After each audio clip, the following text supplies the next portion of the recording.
Bismillahirrahmanirrahim. Assalamualaikum warahmatullahi wabarakatuh. Nama saya Muhammad Ali Rois, mahasiswa eksekutif 34 Jogja, dengan nomor induk mahasiswa 45255. Di sini saya ingin memaparkan tentang analisis eksternal PT Eras Jaya Swasembada Tbk. Pertama-tama kita masuk ke overview dulu dengan apa presentasi yang akan saya bawakan.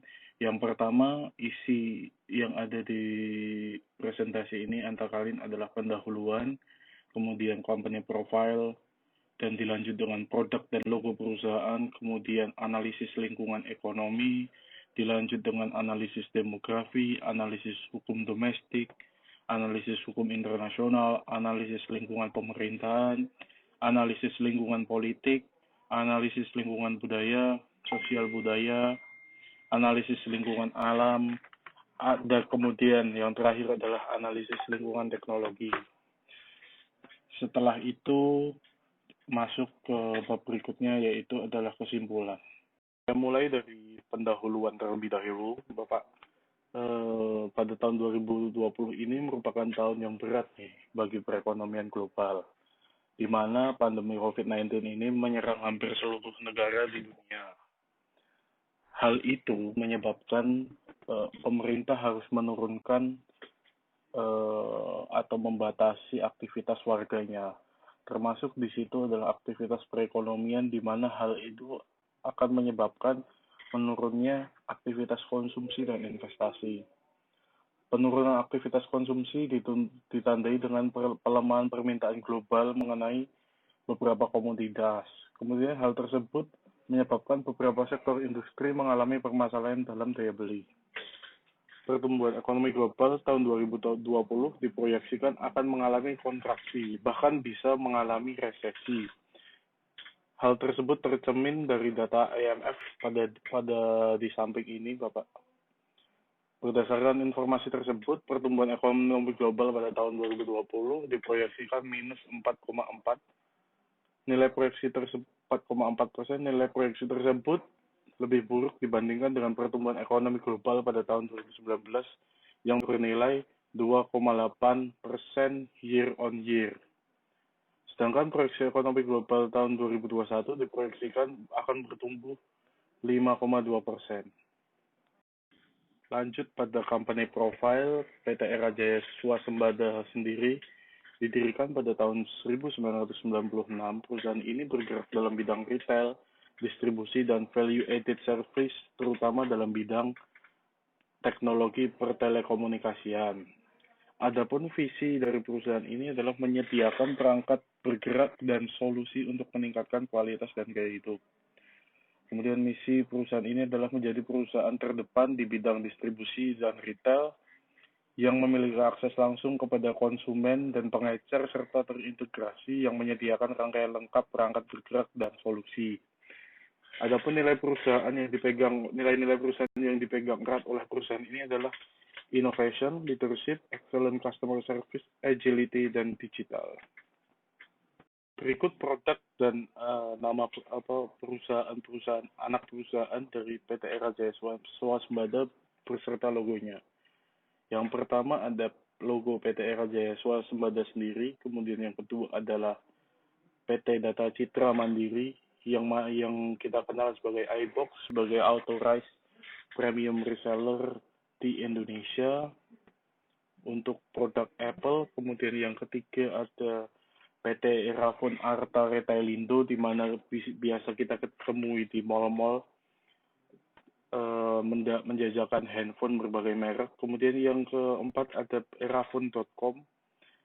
Itu merupakan versi digitalisasi dari PT Erafone Arta Retailindo. Kemudian PT Nusa Abadi Sukses, bergerak dalam bidang retail, peralatan telekomunikasi, dan kelengkapan khusus untuk merek Samsung. Kemudian ada CG Computers SDN PhD, di mana merupakan perangkat seluler, distributor perangkat seluler, dan aksesoris milik Apple di Malaysia.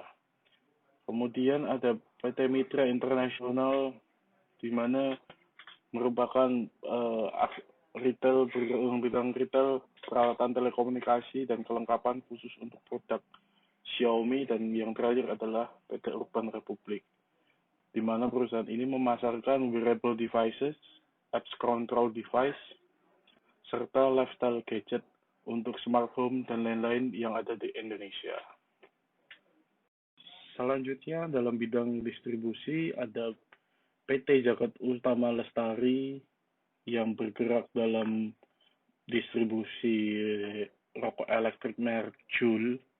Kemudian ada Citra Anugrah Sukses Abadi, di mana melakukan distribusi perangkat telekomunikasi, yang kemudian PT Prakarsa Prima Sentosa yang menyediakan akses elektronik gateway seperti voucher elektronik, PLN, dan game online. Yang kemudian ada PT Teletama Arta Mandiri, merupakan distributor perangkat telekomunikasi berbagai merek. Yang kemudian ada PT Eurogen, di sini dia bergerak dalam distribusi peralatan medis. Kemudian ada Surya Andra Medicalindo yang sama bergerak dalam bidang peralatan medis. Kemudian ada PT MMS atau bisa dipanjangkan multimedia seluler, di mana mitra pengelola klaster untuk menjual, mendistribusikan, dan memasarkan produk Indosat Ooredoo. Kemudian ada PT Nusa Gemilang Abadi, di mana merupakan distributor perangkat elektronik dan menyediakan jasa after sales. Kemudian selain itu ada PT SES atau Sinar Eka Selaras, merupakan distributor perangkat telekomunikasi merek Apple. Dan yang terakhir ada Era International Network, di mana merupakan authorized distributor aksesoris perangkat telekomunikasi yang bergerak di Malaysia. Terakhir dalam bidang value added service, PT Era Jaya Swasembada mempunyai 3 anak perusahaan. Yang pertama adalah PT Azek Indonesia Management, di mana dia merupakan penyedia konsultasi, manajemen, teknologi, dan jasa outsourcing. PT Azek sendiri menawarkan integrasi ERP dan SCM serta point of sales. Kemudian yang kedua ada PT M Trust Mobile, di mana menawarkan jasa proteksi untuk produk-produk yang dipasarkan melalui Era Jaya Group melalui merek Tech Protect. Kemudian yang terakhir adalah PT Data Tekno Indotama, berfokus dalam pengolahan layanan dan hubungan dengan pelanggan atau CRM dan hotline. Hal yang paling pertama dalam segi analisis eksternal yang kami paparkan adalah analisis lingkungan ekonomi, di mana lingkungan ekonomi adalah kondisi perekonomian di negara atau suatu perusahaan atau organisasi beroperasi, di mana dalam hal ini Era Jaya beroperasi di kawasan Asia Tenggara, lebih khususnya adalah Indonesia, Singapura, dan Malaysia. Kemudian isu-isu yang hangat dalam hal lingkungan ekonomi adalah tingkat penyebaran COVID yang begitu masif, yang menyebabkan pemerintah harus membatasi aktivitas rakyatnya. Dengan seperti itu membuat beberapa orang kehilangan pekerjaan maupun kehilangan pendapatan. Hal ini akan berdampak pada kondisi ekonomi makro, di mana akan mempengaruhi terhadap daya jual, daya beli perorangan terhadap suatu produk.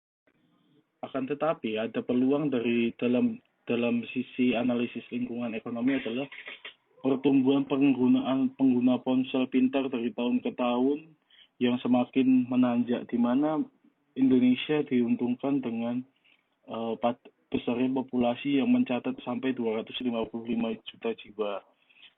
Akan tetapi selain peluang dalam segi lingkungan ekonomi, juga akan banyak mulai produsen HP melakukan direct selling melalui marketplace dengan harga yang relatif murah. Itu merupakan hal yang akan berpengaruh secara signifikan.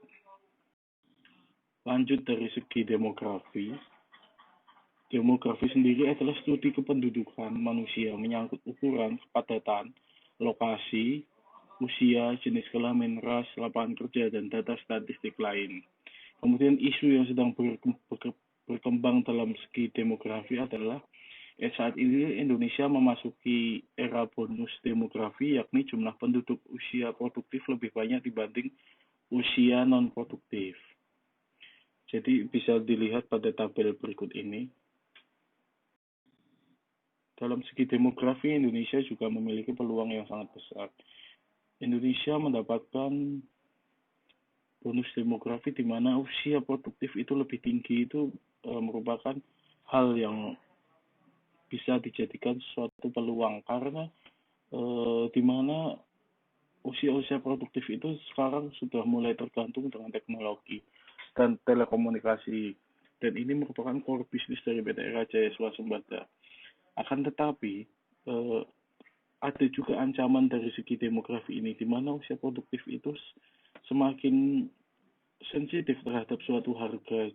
Oleh karena itu, pricing strategi dalam membentuk harga PT Raja Swasembada harus sangat-sangat diperhatikan. Dalam segi analisis hukum domestik adalah sebagai berikut. Definisi hukum domestik sendiri adalah peraturan yang berlaku di suatu negara yang terdiri dari prinsip-prinsip serta peraturan yang harus ditaati oleh masyarakat suatu negara.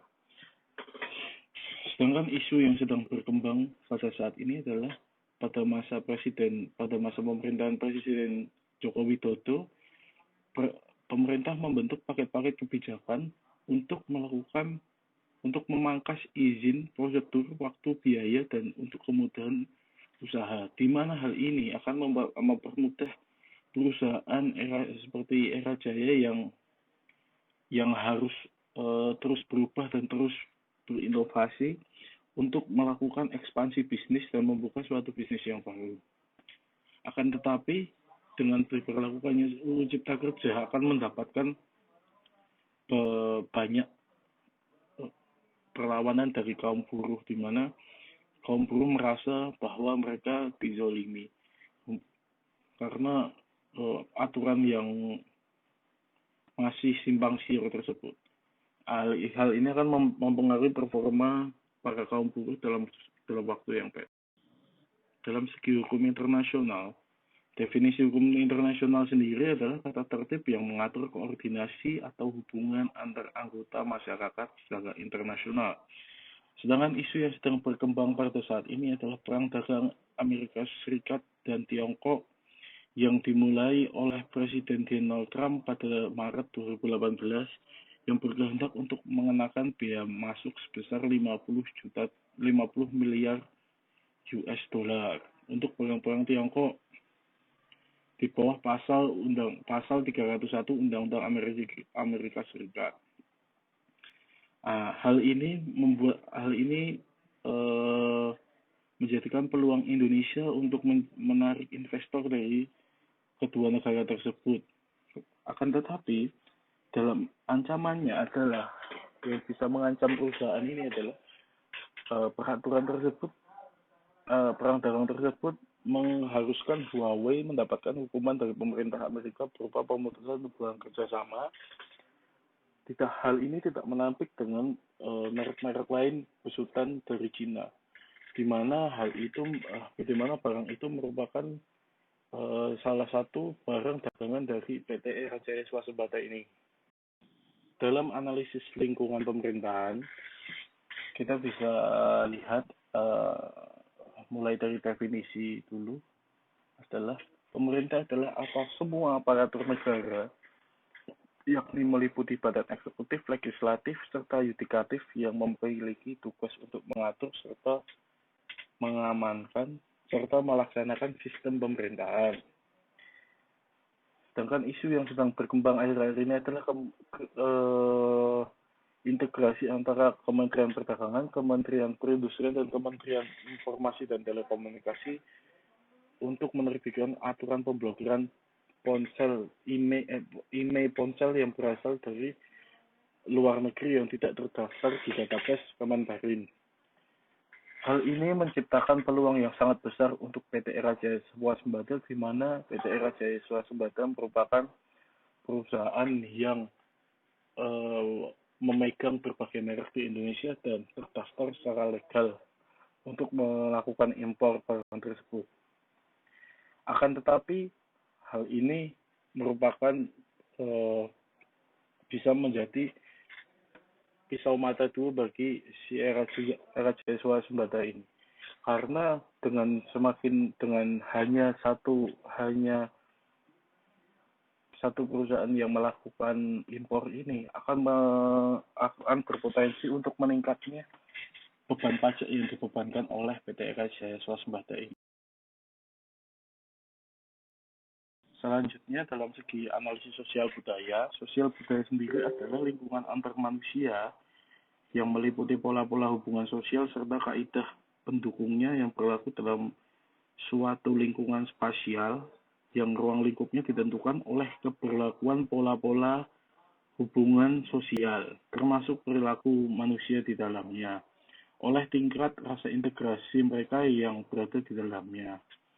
Sedangkan ada perubahan perilaku sosial pada saat ini adalah semakin banyak orang melakukan aktivitas melalui internet dan dunia maya. Terlihat dari data tabel berikut adalah rata-rata sebanyak 479 menit orang menghabiskan waktu melalui internet. Tingginya orang mengakses internet merupakan peluang bagi PT Era Jaya Swasembada. Survei Sosial Ekonomi Nasional Susenas yang dilakukan oleh BPS mencatat bahwa mayoritas penduduk berusia 5 tahun ke atas mengakses internet melalui ponsel. Nilainya yakni sebanyak 98,31%, di mana perangkat lainnya hanya sebanyak 13,61%.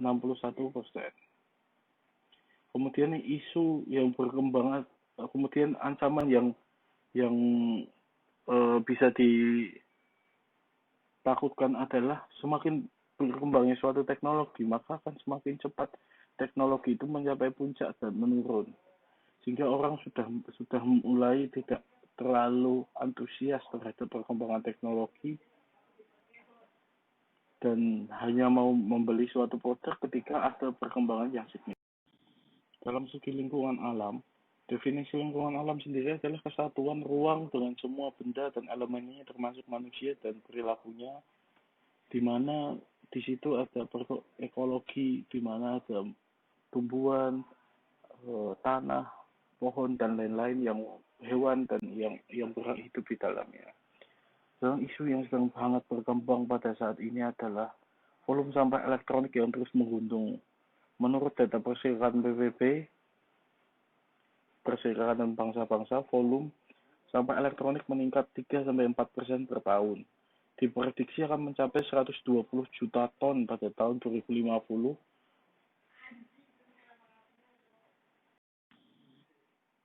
Dengan mulainya orang care terhadap lingkungan, maka ada baiknya jika PT Era Jaya Swasembada mendirikan perusahaan di bidang pengelolaan limbah elektronik dan didaur ulang menjadi benda-benda yang lebih bermanfaat. Karena hal tersebut akan membawa kampanye bahwa Era Jaya merupakan perusahaan yang aware terhadap lingkungan. Karena karena jika tidak demikian, maka hal ini akan mengancam perusahaan ini sendiri, karena semakin lama orang akan care terhadap lingkungan dan Era Jaya tidak menunjukkan bahwa dia akan care terhadap lingkungan, maka dia akan ditinggalkan pelanggannya. Dalam lingkungan teknologi, hal ini merupakan hal yang paling berdampak terhadap perkembangan Era Jaya ini sendiri. Kita mulai dari definisi terlebih dahulu. Teknologi erat kaitannya dengan pengetahuan, sains, dan teknik. Engineer. Dapat dikatakan bahwa teknologi meliputi pengetahuan yang sistematik yang kemudian diterapkan dalam kegiatan bermasyarakat. Isu yang sedang berkembang pada akhir-akhir ini adalah perkembangan teknologi komunikasi dari tahun ke tahun yang makin menambahkan fitur dan keunggulan masing-masing. Belum lama ini teknologi 5G juga mulai dikenalkan ke masyarakat. Dengan adanya teknologi 5G yang baru saja dikenalkan terhadap masyarakat merupakan stimulus positif bagi penjualan produk-produk telekomunikasi PT Era Jaya Swasembada, karena hal ini merangsang orang untuk berganti untuk merasakan suatu teknologi baru dengan teknologi 5G tersebut. Karena di era 4G seperti pada saat ini, teknologi 4G sudah dinilai usang dan sudah mulai merata. Kemudian akan tetapi ada ancaman lain dalam perkembangan teknologi 5G ini, di mana menurut laporan indeks adopsi 5G di Indonesia cukup tertinggal dibanding negara tetangga dalam urusan kesiapan jaringan 5G. Indonesia berada di belakang Singapura, Malaysia, Thailand, Vietnam. Dari 12 negara dalam daftar, Indonesia menempati urutan ke-11, unggul 1 perangkat di atas Filipina. Indonesia mendapatkan 37,2 poin lebih kecil dibanding Vietnam yang mendapatkan poin 39,9. Hal ini membuat ketidakpastian tentang adopsi 5G di Indonesia, dan ini membuat laju pertumbuhan pengguna ponsel baru teknologi 5G akan tertahan pada jangka waktu pendek ini. Dari analisis yang sudah kami paparkan, adapun kesimpulan yang bisa kami berikan adalah PT Era Jaya Swasembada sendiri memiliki peluang jauh lebih besar daripada ancamannya. Kemudian PT Era Jaya Swasembada dapat bertumbuh secara jangka panjang jika melihat dari hasil analisis demografi dan juga sosial budaya, dan juga dapat dalam jangka menengah juga akan bertumbuh jika melihat dari analisis lingkungan pemerintahan dan juga lingkungan politik. Akan tetapi dalam jangka pendek mungkin laju pertumbuhan akan sedikit tertahan jika dilihat dari faktor ekonomi yang ada. Kemudian sebagai perusahaan yang erat kaitannya dengan teknologi dan komunikasi, maka inovasi yang berkelanjutan dan sensitif terhadap perkembangan adalah kunci perkembangannya PT Era Jaya Swasembada sendiri ke arah yang lebih baik lagi. Dari analisis eksternal yang sudah kami paparkan, adapun saran yang bisa kami usulkan adalah sebaiknya perusahaan membuka anak usaha baru dalam bidang perbelanjaan khusus barang elektronik dari luar negeri, mengingat animo masyarakat terhadap perkembangan teknologi sangat tinggi, dan ini juga bisa menjadikan peluang. Kemudian yang kedua adalah seiring bertambahnya kesadaran orang terhadap tanggung jawab terhadap lingkungan, dalam hal ini limbah elektronik, maka akan disarankan untuk PT Era Jaya Swasembada untuk melakukan antisipasi jika kampanye-kampanye tersebut mulai gencar dilayangkan. Kemudian yang ketiga adalah melakukan inovasi dan diversifikasi bisnis dalam bidang lain untuk yang menjadi penopang ataupun dapat menjalin kerjasama dengan perusahaan transportasi online untuk memberikan diskon khusus bagi para penggunanya.